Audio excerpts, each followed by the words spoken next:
What's up, my fellow lionesses and lions? Welcome to the Project Lioness podcast, where we are here to disrupt the mainstream narrative when it comes to health, holism, and human consciousness. We are here to share bold truths about health and life from a female perspective. This episode is brought to you by our team, Inspire Co., where we stand for your health being inspired by choice rather than being inhibited by chance. Thank you for being here and joining in on these raw, real, and powerful conversations. We hope our show brings you inspiration and empowerment to overcome challenges, reclaim your life, and ultimately pursue your mission with power, purpose, and play. Now, let's get into the episode. Hello, everyone. Welcome back to the Project Lioness podcast. This is your host, Dr. Mel, and today I'm joined by one of my favorite people on the planet, Clay Mosley, and he is here to embark some wisdom to you all on the Project Lioness podcast. So before we get into Clay's story and his journey of entrepreneurship and personal growth, let me share a little bit more about Clay and what he's all about on this planet. So astronaut, wizard, spaceship pilot, Taylor Swift groupie. These are all professions that Clay wishes he was, but instead he settled for entrepreneurship. Clay Mosley was fired from almost every job he ever held. For the next 10 years after college, Clay hopped from job to job, getting fired from each one. But it wasn't for being lazy or not good at his job. He wasn't traditional, so the corporate jobs didn't work for him. After realizing he was unemployable, he started a digital marketing agency in February of 2015. Clay takes a completely unorthodox business approach that has allowed him to start and grow 3 different 7-figure businesses in just a decade of entrepreneurship.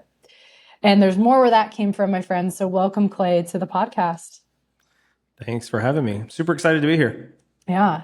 For those of you who don't know, Clay and I go way back. I'm trying to think of the first time we crossed paths. It had to have been when I was just graduating chiropractic school in 2016, stepped into my business in 2017. And I was going to say 2018, I think. That sounds about right. Yeah. Yeah. So Clay's been in my world for, at the time of this recording, y'all, for 7+ years. And he's one of my dear friends. We have also been clients of each other, and he's helped my business grow tremendously behind the scenes. And I'm also really good friends with Alex, his wife, who is, chiropractor as well and helps out their business. But Clay, I wanted to bring you on because you have such a unique story and so much wisdom to share. So tell us a little bit more about, your journey and, getting fired 8 times and finally finding your purpose. Oh, Lord. That is quite a bit of a journey. I went to, as soon as I graduated college, which that's a whole nother story. I wish I hadn't gone, but I went, I did the thing, and I took the first job that I was offered. And I thought I was rich at the time, because I can tell you how much I made. I made $31,856.59 a year. Down to the cent. Number, yes, because I thought that was like the most bizarre number. Why? Anyways, it was a corporate job, and I did that for a couple years, and I essentially just I didn't know what I wanted to do. I knew after doing the corporate job, I did not want to be a corporate rat, just sitting in a cubicle all day, every day. That's not me.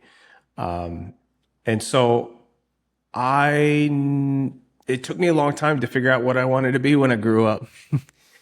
And so when I say I worked several different jobs, it was several different industries. So when you usually typically hear people work job to job, it's usually within the same industry, right? Mm-hmm. They're just moving from one company to another company, but same industry. But I didn't, because I was specifically trying to figure out what I wanted to do. So I went from insurance claims, which was my first job. And I did stay in the same industry for the first couple of gigs. I went into insurance sales, and then I went into finance, financial planning. Mm-hmm. And then after that, I kind of just went into random industries. I went from selling roofs to heating and air to construction, just general construction. I was even a fun story. I was almost I was approved. I was approved to be an FBI agent right in the middle of that. And long story short, I was medically disqualified, but I had gotten approved, ready to go to Quantico, but didn't work out. And the last job I ever held working for somebody else, I was fired. And at that point, that was that was February 2015. And at that time, I had been like dabbling on the side, just website development stuff, just kind of self-teaching how to code and how to design. And at that point, when I got fired, I was like, I think I could do this full time. I think. And so I did. I went full time, decided to give it a go. I told myself I would give it a year. I would give it a year. And if it didn't work after a year, then I would go find another job. That's a pretty long runway, because some entrepreneurs are like, they give it a month and then they give up, which we'll talk about in a second, that mindset shift. Well, the 1 year, I would say it was a mindset thing, but to be quite honest, what it really was, that's about how much money I had saved up. That's fair. And I was like, I'm willing to burn through all this to make it work. Yeah. And very fortunate that it worked. Kind of long story short, like I ended up growing my first agency from there. So I don't know how much you want to go into that story beyond that point, but that was kind of my journey to entrepreneurship before I actually became an entrepreneur. Yeah. I remember when we first met each other and seeing you, speak on some stages and be a leader in at least the chiropractic profession and what you do and how you help businesses. That was something that I was very impressed by was, wow, this guy is not afraid to fail and is not afraid to try new things. And I think a lot of entrepreneurs would really benefit having that type of consciousness and mindset, and not afraid to go to not necessarily rock bottom, but completely like reshape yourself. So I'm curious, like in that journey from going through all these different industries, which I'm sure gives you an advantage in what you do now, right? But like in that, you've then since scaled multiple businesses and sold them. What was that journey like as you stepped into entrepreneurship, building and selling and building and selling? What was that like for you? Well, first of all, I still am afraid to fail. I don't necessarily think that goes away. That's fair. That's fair. The only thing that has changed is just my recovery time. That's a good point. It's very, very fast. But what did you ask me specifically? You asked. Well, you've scaled multiple 7-figure businesses, and not a lot of people can say that. And I know that also requires facing some demons from time to time, right? Lots of it, yeah. So what that journey was like, because, Project Lioness is all about talking about bold, raw, real truths. And we have a lot of entrepreneurs and leaders who listen to this podcast, and overcoming that fear, overcoming those inner talkings and having the courage to actually recreate yourself and move towards what it is you want versus stay stuck in things that are really unfulfilling to you. So I'm trying to think of how to explain this. I do have a way of how to go through this. Like entrepreneurship is such a mind bend. It's just this weird thing where it's super exciting and fun, but also it like stresses you out big time. And so it does come down to like, can you grit it out, right? During those really, really tough times. But also it's just as important when you feel like you are successful and you're like, quote unquote, making it. It's just as important to not get stuck in that like comfort zone. Yeah. Because it's you things fall through. right? Things fall through, and then all of a sudden you wake up and you look at your profit loss statement. You're like, what happened over the last 6 months or a year, right? I've definitely been caught in that trap. Because you get comfortable and you're like, oh, we'll be fine. Next month goes by. Oh, we'll be fine, right? I do this like really to like grit through and like not really be afraid to take. I think it's just taking action and making decisions like quickly. They don't even have to be the right actions. They don't have to be the right decisions. You just, in my opinion, you just need to make them quickly. It could be the wrong ones. I've done plenty of wrong ones. I think the key thing is to make sure you have at least one more right one than wrong ones, right? You just have to have a winning record. That's it. You don't have to be undefeated. I think that's the biggest thing like that I see in new entrepreneurs or new business owners. They think they have to be undefeated. Yeah. But that's impossible. It's impossible. Where do you think that comes from? If I may go on a tangent there, like I see that too. And I know you work with so many different industries and entrepreneurs. And that's a big thing I see is just this tendency towards perfectionism. And I'm curious in your world, like, where do you think and see that come from? I think it's a couple things. I think one is people who have worked, they've been employed somewhere, right? Because you don't have the pressure. You don't have the pressure, right? You do have a little bit of pressure of like losing your job, right? But you don't have the same pressure as entrepreneurship because like you could mess up at work and guess what? You're still getting paid, right? And I think that mindset, when someone transitions from that situation to I am now self-employed, I think they go from one extreme to the other. I think they go from being comfortable, they get paid even though they mess up, and now they made the decision to go out on their own, and now they're like super anal about like everything has to be perfect because I need to make money. Yeah. Right. Yeah. And then that's where they get kind of stuck. They get stuck into analysis paralysis or whatever trap that they're in. There's several types of traps that you can get stuck in. 100%. Yeah. I think it's a great perspective. And I agree because I know I've never been in the corporate world, but I know you've had those jobs that you quit or were fired or shifted. And I think that's why I wanted to bring you on because you have such a great perspective of like, hey, I know this world. And then you also have, from my perception, really mastered do we ever really master anything? I don't know. I don't think so. Like the game is just constantly mastery, but you have such a great perspective of like, how do you take these lessons and apply it over here as an entrepreneur? And it is a game of like realizing entrepreneurship is not about being perfect. It's about taking messy action sometimes. And that I find, I don't know what your perspective is, but I've found the more authentic I can be and own those mistakes and own those like dark sides and demons, and the more human I can be, I think the more relatable we can become, especially in the service world.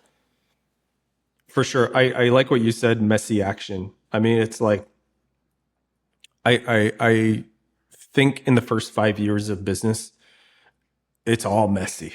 Yeah. It is all messy. And once you get to the point where you're beyond that startup phase, that's where you have to get less messy. Yes. In order for you to grow and scale it, right? Yep. But yeah, messy action that's the first five years, in my opinion. So you actually brought up a really good point because I'm sure you have a lot of like chiropractors that are listening. Yes. And I see a lot of, it's super common, right? You go straight from school to just running your own thing instead of becoming an associate. So to that point of like where people like, I think in that situation where people are like, okay, let's become a perfectionist, right? Let's try to have an undefeated record. I think it's just unrealistic expectations. Right? They and you tell me I've not I didn't go through chiropractic school, but just from my experience of like listening to my clients and my friends who have done that, they go and visit these offices, these practices who are doing very, very well. And so that's what they think it's going to be. It's kind of like parenthood, you know, like if you've never been a parent, this is what Alex and I thought. We thought, cool, this baby's going to be all cute all the time. And she's just going to eat and then she's going to sleep and she's going to play. Yep. That's it. Yep. And you know this, you know, Georgia, like yeah. I love her to death, but that is not how parenthood has been. So we had this unrealistic expectation. I remember I had this client who just came out of school, started his own practice. And I asked him, I said, how much revenue do you think you will do in your first year? And he told me $500,000. And I was just like, from scratch? Or are you buying one? He's like, from scratch. I was like, I'm going to tell you right now, that's pretty unrealistic. Pretty unrealistic. But I think it's like, and he thought he was going to hit $1 million in year 2. And so I think it's just these unrealistic expectations where that kind of roots from.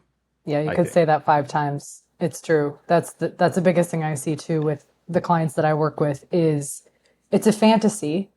And you and I talk about that a lot in our work. It's this fantasy we have because we are comparing ourselves to these people where we haven't seen them work through the dark side. We haven't seen them work through the stuff.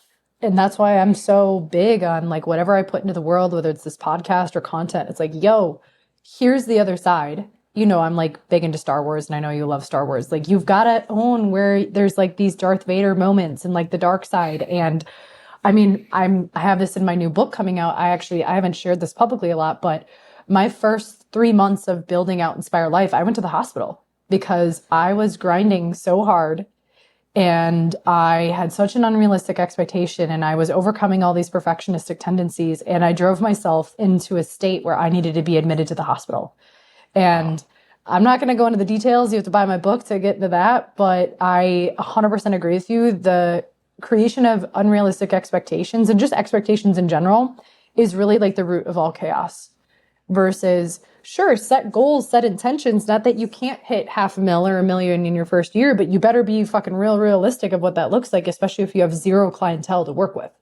Yeah.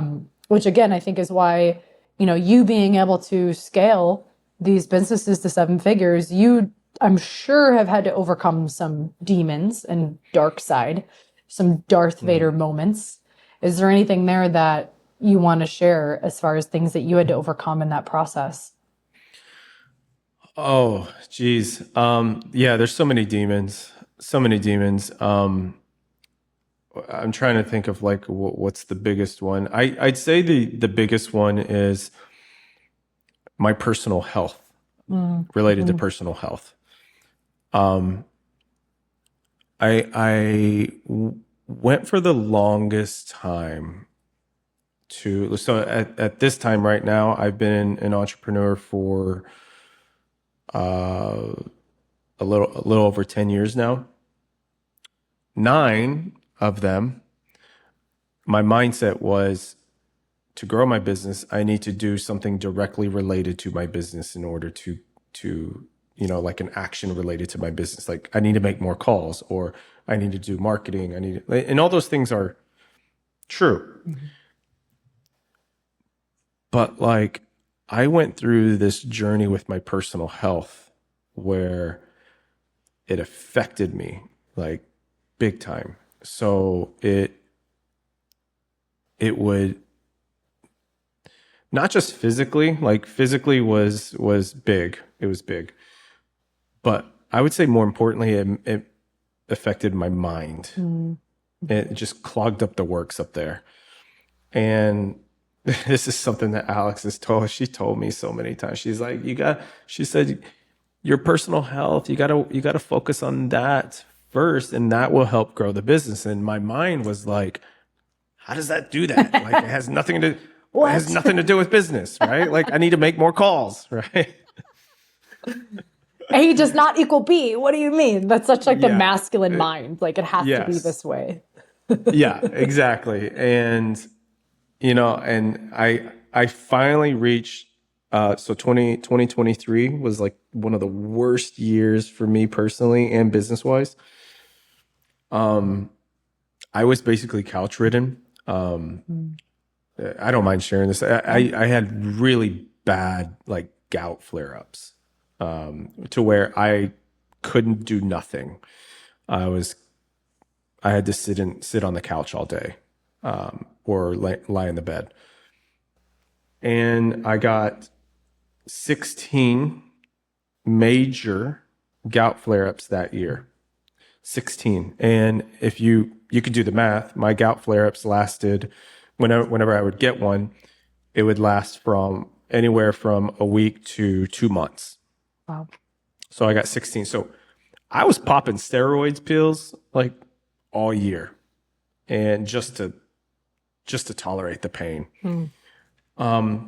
Anyways, that was like that was the worst year for me personally. That was the worst year for me business wise, and then I reached rock bottom. That was my rock bottom, and I very unfortunately it had to take rock bottom for me to finally actually do something about it.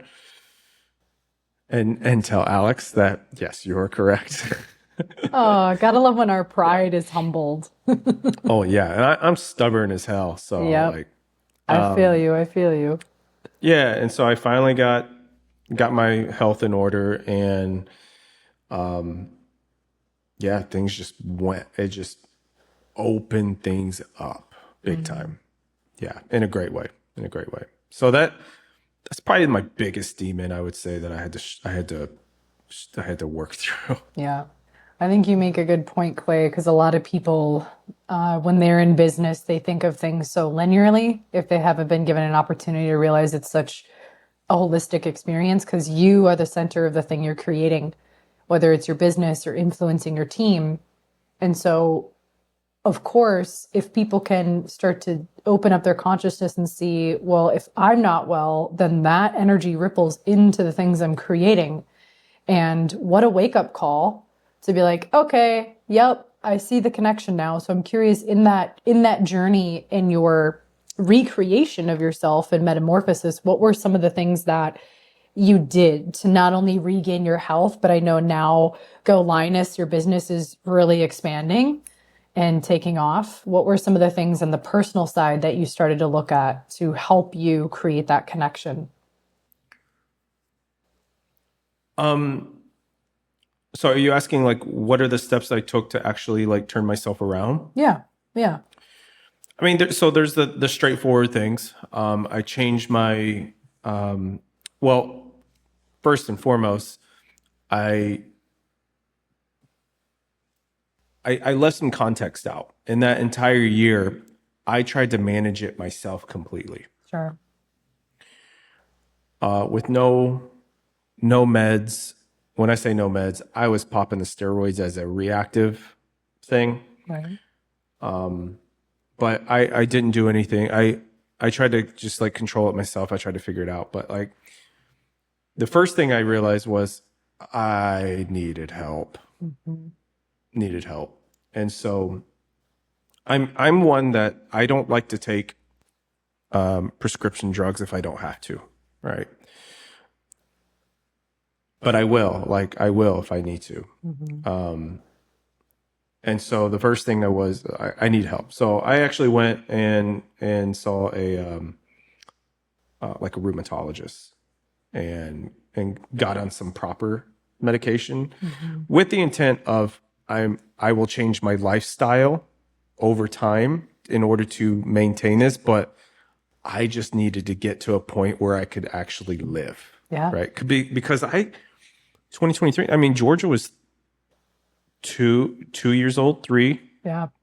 And I was not able, like, sure, it affected my business, but the biggest thing that hit for me was I could not be a husband. I could not be a father. And it just broke my heart. Right. So I just needed to get to a point where I could live. right, on a day-to-day basis and do normal things. So I actually got on a proper drug. I don't know, what do you call it? Plan. Yeah. And I've been slowly but surely tapering off of those and that's the second thing is I changed my diet, my nutrition. But here's the really cool thing. I started doing things to help with my stress in a way that I would say most men don't. I did hit the gym, right? A lot of guys do that. But one of the things I started doing was like breath work, meditation, and working with you, right? Working with you and working on some things that I think are just like pretty rooted inside me that kind of like, it's kind of one of those things where if it lives up here and I'm constantly thinking about it, it's going to block other things. Absolutely. And so I've been working on clearing those things out. But yeah, those are the steps that I've been taking the last couple of years. Yeah. Yeah, and thank you for sharing that and being vulnerable. I think it takes a lot of courage, especially I think, male entrepreneurs. I find there's such a stigma of you have to have it all together. And, I know being a dad and being a husband are like super high values to you. And I think there's a lot of men who feel that way where there's so much pressure sometimes and their body and their mind is crumbling on the inside. And so it takes a lot of courage to be like, you know what?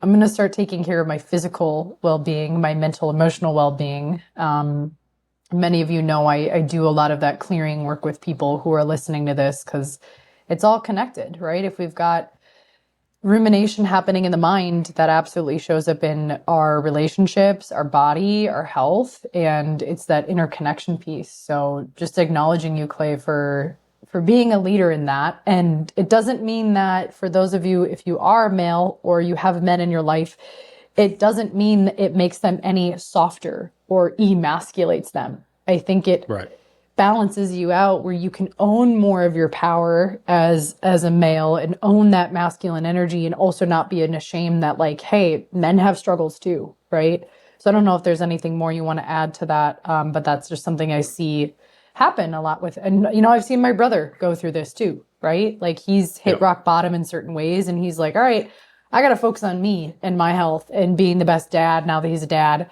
as of, 2 weeks ago, almost 2 weeks, but it's a real thing. Yeah.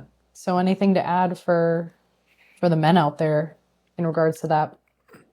Yeah, I would say, because I also, one of the things I started doing is I joined a men's group, right? That we just get together once every couple of weeks.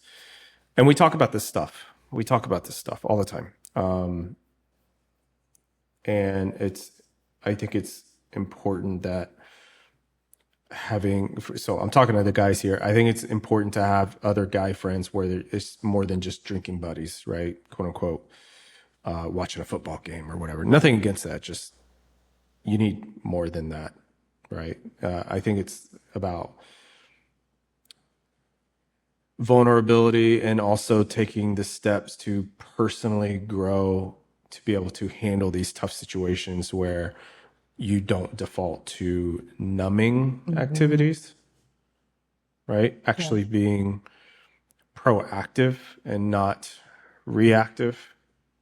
So, yeah. Yeah, it's wise. What have you found as a result of working on these personal things, body, mind, community, social, consciousness? What have you found have been some of the results and outcomes that you've experienced since doing that? I mean, you kind of started, you said more 2023, taking it seriously, 2024. Yeah, at the beginning of 2024. Yeah, so it's been almost 2 years at this point. The biggest thing that I've seen is if kind of the TLDR version is I'm seeing all of the parts working together the way they're supposed to. So what I mean by that is like we all have these different parts of us personally, right? We have the business side, we have the business mind, we have the family person, we have personal health. There's different parts of us, right? But like each person has a different allocation of how much focus goes into each one of them and how they're connected, or lack thereof, I would say. Yeah. Like, so I think by doing this work, I have realized that me as a whole, all the different parts of my life are just working together. They're connected and they're working in the right allocation.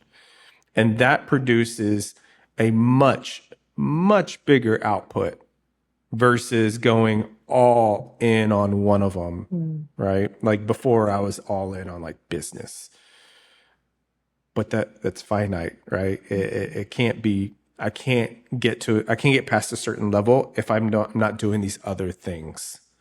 Right. The other things help fuel that. And it works the other way around too, right? It's like I need to work on like my personal relationships, my family relationships, right? Because that affects business. Yeah. And that affects, other things. And I need to work on my health because that affects personal relationships and business. So it all just, it's a two-way.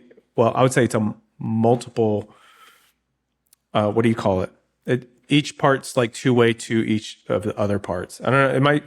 I see making more. Any sense? You are making sense to me because, I teach you this stuff, right? And that's how I know you all operate. Your business is the holistic marketing side, but I see a web, right? If these are all of our, if these are all of our areas of life, which I talk about the 7 areas of life, like that's something that, we've been working on is like, how does you working on your health and your family impact the business and link to the business, even when you're not doing business things, right? And we create these new neural connections in the work that we do so that you're not just thinking, oh my gosh, I have to be working on the business to grow the business versus like, wait, when I'm actually being a better husband or a father or working on my health, I can see how that automatically links to being a better leader for my team, which then could lead to more sales, right? Or people being more attracted to your work. And that's, I think, gold what you're speaking to, because so many people are living in these compartmentalized lives. And I get people use the hat analogy, like right now we're podcasting. And then in the next moment, you might be business CEO. And then in the next moment, you're going to be a dad, right? And I'm going to step off this podcast and go do a health thing, right? But yes, you put on hats, but you're still connected to that web of life. Like you're never not connected. You're never not connected. Can I give a very simple real life example? You're good at distilling down the craziness in my mind to like, that's why I've hired, by the way, Clay and his team just to speak to this. Then I'll pass you the mic. You said something earlier of like the messiness. And that was something I really had to overcome in business, was like being afraid that people would see my messiness because I have such high standards. And that's been my whole freaking life. And the more that I've just cut down that bullshit story and being like, I told Clay when I hired his team, I was like, I've grown my coaching business to multiple 6 figures, very messy, and I need help. And I need help cleaning it up. And I'm not afraid to be messy anymore. And it was like such a relief. Like now I have all this time. I'm like, what the fuck am I supposed to do with all this time? Like I literally found myself just like, I'm just sitting here. Like, I'm just sitting here. And that's not my nature. Like I'm always thinking of things and creating things. And it has allowed me to like expand in other ways. But anyway, my point is what you were saying earlier, for those of you who are entrepreneurs, you've got to get over that perfectionistic tendency, which my friends is a trauma response. Talk to me about that. You've got to get over that. But back to the web of life. Tell me what you got. Very, very simple real life example that we all, I'm sure, experience on some level is, okay, doing the dishes, right? I don't know anybody that really just like loves doing the dishes, right? So, but that's one of the things I'm responsible for in our household. I don't mind doing the dishes. I don't love it, but it's the thing that I do. Sometimes I get in I just have one of those days where I'm like, I don't feel like doing the dishes. I'm not going to do them. Sometimes that happens. And then what happens? They pile up in the sink. And sometimes the sink is not enough room. So they start piling on the countertop, right? So I'm just like, okay, so when that happens, so that's personal life, that's home life, right? Dishes. What does that have to do with business? My previous self would have said nothing, right? But here's the reality. I would let it stack up, right? And then I would leave to go to work. And I leave it sitting there knowing I have to do this at some point. So I go to work. What's happening? I go throughout the entire day, even though I have my work hat on, I go through the entire day knowing there's a pile of dishes sitting there at home that I'm going to have to do. It's going to take me 45 minutes now because I've let it pile up, right? That clogs up my mind during the day. So that's how it affects my business. But when I get home, guess what? It's affecting my relationship with my daughter, Georgia, because now I got to spend that 45 minutes doing dishes instead of playing with her, right? And it's the same thing with Alex. It affects my relationship with Alex because she's like coming home because there's a pile of dishes, right? And then, sure, I could wait. I can when I get home, I could not do them. I could spend time with my family. But guess what? How is that? That's going to affect my sleep. Because if I wait until after they all go to bed, now I got to spend 45 minutes doing it and it's carving out of my sleep time. That's affecting my personal health. Yeah. So that's a very simple, real example that I think people don't see. And there's a lot of hidden things like that. Yes. That are all connected and it affects everything. 100%. That is such a great, I use the dishes a lot in my teachings. That's such a great analogy. And both physically and metaphorically, there's a lot of entrepreneurs that have piles of dishes that they don't realize is the pile of dishes clogging up their business. Because you could be trying to do all these fancy new marketing things, but if you don't have these basic things and foundations set, and you keep chasing the dopamine, you're only going to get to a certain point in your business. Yep. From a marketing perspective, from what I see, there's a lot of people who are chasing the growth, but if they don't realize this metaphorical pile of dishes that happened 10 years ago in their old relationship is a burden and it's clogging up their subconscious, that is going to show up in your posturing and your tonality and your certainty and your confidence when you're pitching or sharing your service, because you've got some weird thing with self-worth. And that's showing up of how you share your services online. It's showing up how you speak in front of people because you're afraid of rejection, because of XYZ pile of dishes from the past that's showing up in your current reality. So I think that's a great analogy. And so many people are like, oh, but I need more patience, or I need more money. It's like, no, you need to get back to the basics and you need to clean up some stuff in not only your business, but your body, mind, and soul, and see how that is all connected, because you are the center of your universe, right? Yeah, I could even go deeper as to why, like, if I let the pile of dishes stack up frequently. Okay, let's go deeper. What is the reason, right, that I keep doing that? And that's where your work comes into play, right? It's like, come on, it's not just you not doing the dishes. There's something that happened there on why you don't do them. Yep, absolutely. Yeah, Clay could now teach this work, right? He's been in my world for a while, so yeah. Oh, far from it. Far from it. It's true though, like, and when you can see asking the deeper questions of why, but like, why do you have this resistance? Is there something else that you're resisting in your life that you're afraid to face? And it could be as simple as like, maybe you just need to hire someone to do the damn dishes. But oftentimes that's like not the only thing going on. And that's what I like to look at is like, but why? Where is this really coming from? And go underneath the tip of the iceberg. And you see there's a whole nother world here that's so interconnected, like roots of the tree. So thank you for painting that picture as a great marketer does for people. That's like the best analogy. I'm going to use that now in my teachings.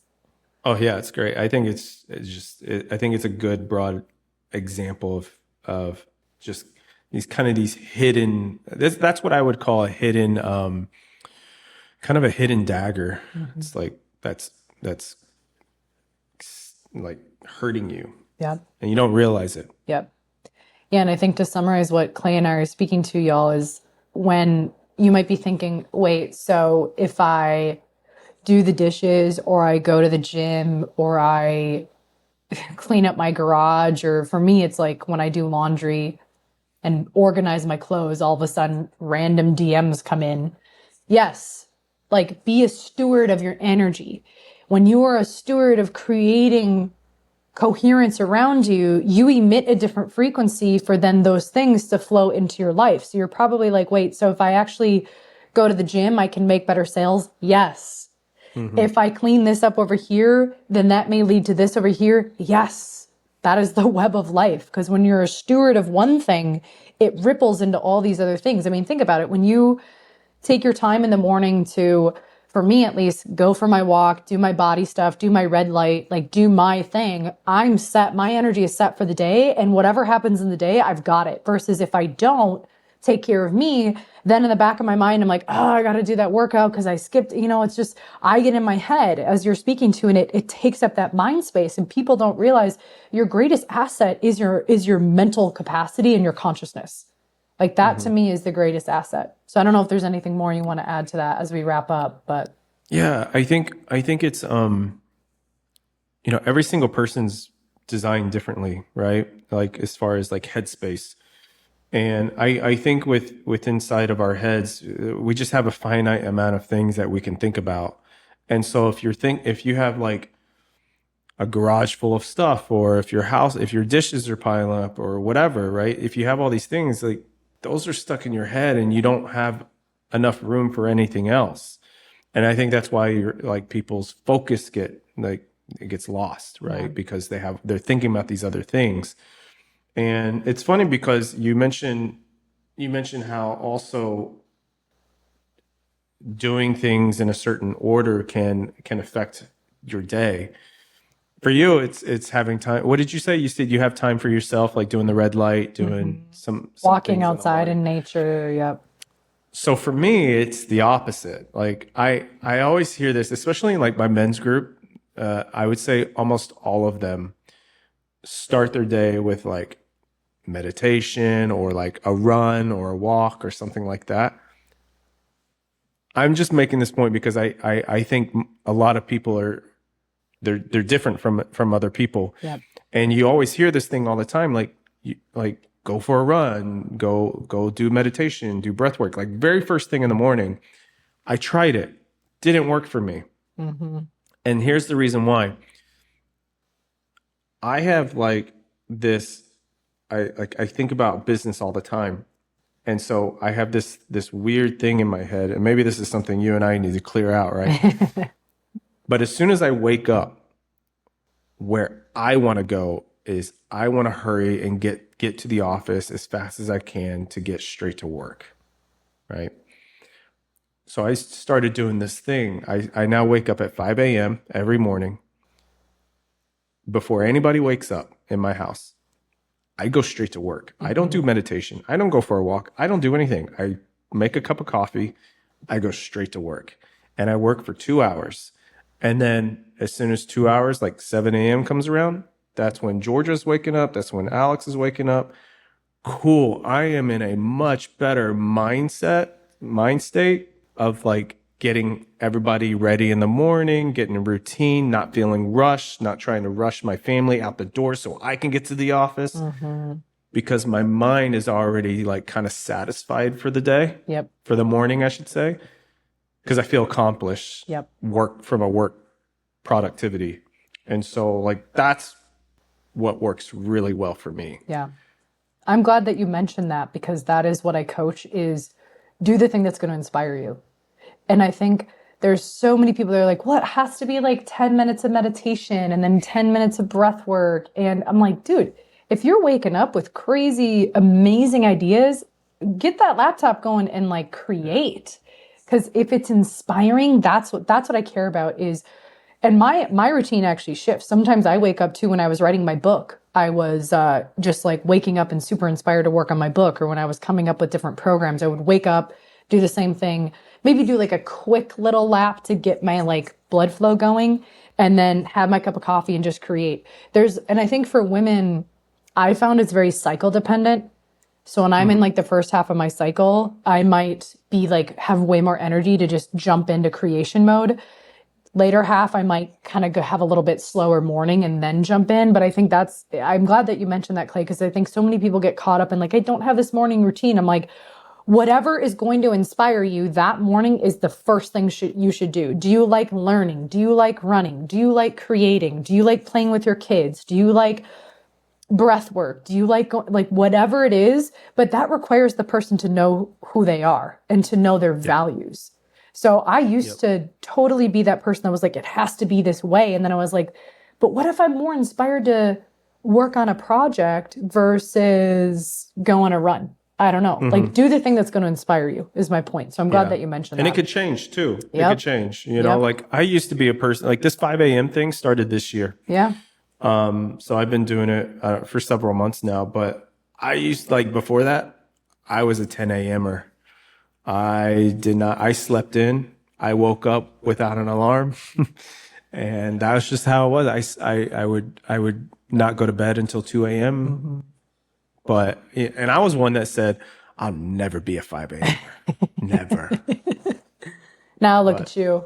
Yeah, it's just changed. Changing. I love it. Yeah. Do the thing that inspires you, right? Well, as we wrap up, my friend, is there any other last words of wisdom that you want to share with our listeners if they're entrepreneurs and maybe starting their business or they're feeling some of those demons pop up? Any words of wisdom that you want to invoke upon them? There's lots of things I could say, but probably the biggest thing I could say, just for time's sake, is take care of yourself first. Whatever that means, take care of yourself first, and everything else will fall into place. Love that. Wise words. Where can people find you if they are really needing some help in growing their business, marketing-wise, having a holistic marketing team? The best place is just go to our website, golioness.com, GOLINUS.com. Yes, not my Lioness, y'all. Different Lioness. Lioness and Linus. Linus, yeah. Cool. Yeah, definitely check out their work, y'all. It's been really fun to work with them, and I'm super excited. And they've helped me already just put some organization into what I've been building. So watch out. Things are going to be happening in 2026. Cool. Well, thank you, Clay, for being here. Thank you for sharing your wisdom to all of our listeners. If there was something in this for you, please share it. Please share it. This podcast gets out there because people share it. There's something that really sparked within you. Share it with someone who might be struggling or looking to expand their consciousness when it comes to taking care of yourself as an entrepreneur and beyond. So with that, I wish you all well. Thank you for tuning in. And as always, peace, love, and keep inspiring. Bye. Thank you for joining the Project Lioness podcast. Did you find value in today's episode? Help us impact the lives of others by sharing this podcast with someone you know who would resonate and benefit from the Project Lioness message. Excited to hear more? We invite you to subscribe on whatever platform you're tuning in on. And we'd be so grateful for you to leave us a review about what you enjoy most, as well as what you'd like to hear more of. Thank you so much for all of your support. Sincerely yours in power, purpose, and play. Dr. Mel with the Project Lioness podcast. Keep rising, keep roaring, and keep inspiring.